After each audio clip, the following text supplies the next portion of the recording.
Hello guys and welcome to a new tutorial, and today I'm going to show you how to zip your files or your website or project files here in Adobe Dreamweaver application or software. So the first thing that I want you to do is to open your Adobe Dreamweaver software application, and then we need to follow these simple steps. So basically the first thing that we need to do is to locate our files folder in our desktop.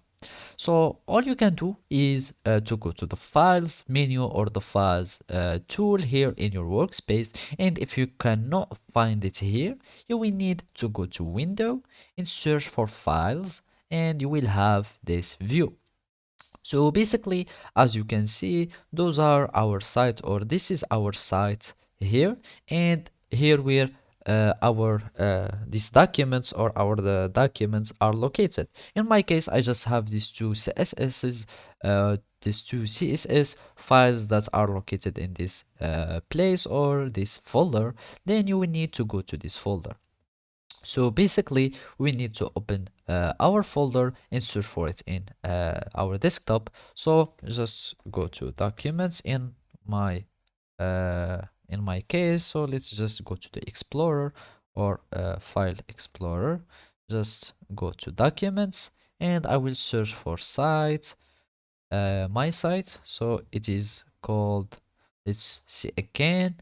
It is C document. It's untitled, so we just search for it, and here we will see our untitled object or a folder here, and here we can see our files here.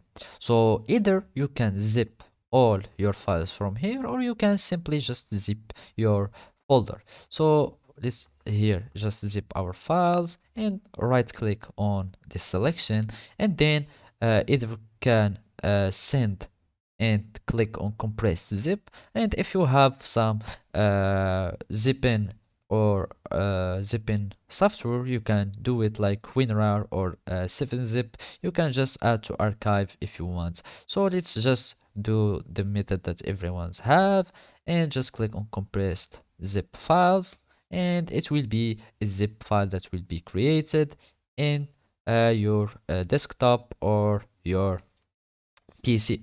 So basically, this is how you can zip your files in your desktop or your Adobe Dreamweaver files or project files. Thank you for watching, and see you next time.